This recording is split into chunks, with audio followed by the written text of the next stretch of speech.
Neste vídeo vou falar de gráficos de posição de tempo e velocidade de tempo, de movimentos retilíneos.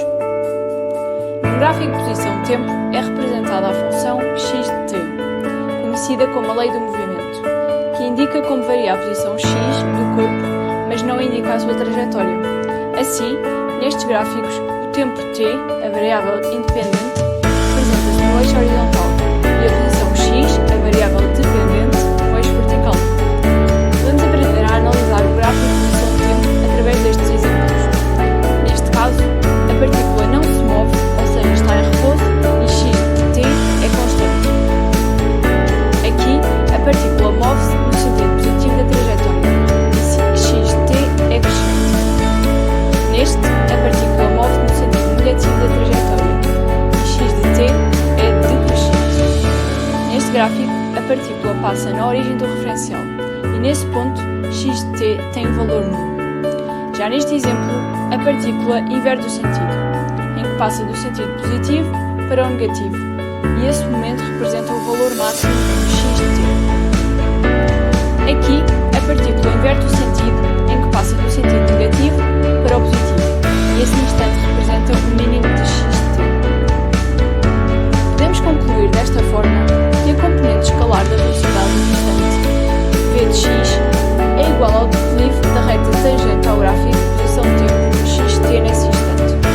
Por isso, o maior ou menor valor absoluto de v de x indica uma maior ou menor velocidade, respectivamente. Consideremos assim três casos de acordo com o sinal de v de x.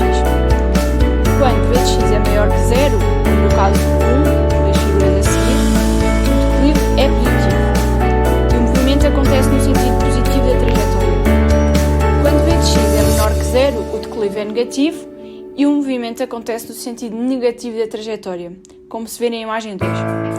Por último, se v de x igual a zero, o declive é nulo e podemos constatar que ou o corpo está em repouso, como no caso 3, ou é o instante onde ocorre uma inversão de sentido, como se pode ver na figura 4, ou uma passagem do movimento retardado para acelerado, tal como no caso 5 e vice-versa também.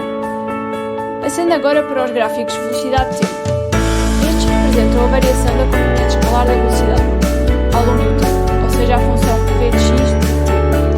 Existem 4 situações a considerar neste tipo de gráficos, a seguir representadas.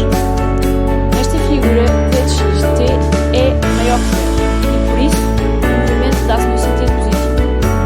Neste caso, vx de t é menor que zero, e como tal, o movimento dá-se no sentido negativo. Aqui, vx de t é igual a zero, ocorrendo uma inversão de sentido.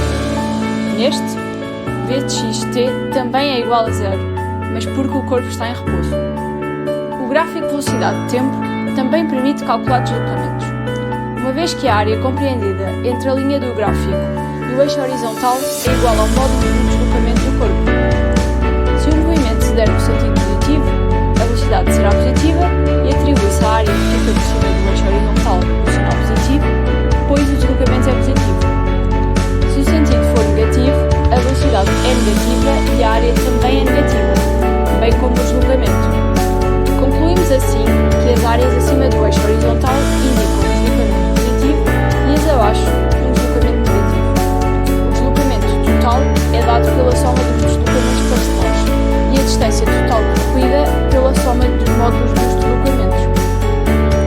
Neste exemplo, a distância percorrida entre os instantes 0 e t de 3 é igual ao módulo de ΔX1, a área azul, sendo ΔX1 maior que zero.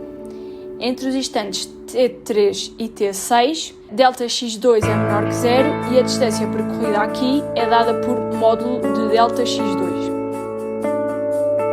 Analisando este exemplo, vemos que até t1 a velocidade é nula, logo o corpo está em repouso. Entre t1 e t2 a velocidade é positiva e crescente, logo o corpo move-se no sentido positivo e com movimento acelerado. Entre t2 e t3 a velocidade é positiva, mas decrescente, por isso o corpo move-se no sentido positivo com movimento retardado. Entre t3 e t4 a velocidade é negativa, mas o seu módulo cada vez maior, logo o corpo move-se no sentido negativo com movimento acelerado. Entre t4 e t5 a velocidade é negativa e constante. Por isso, o corpo move-se no sentido negativo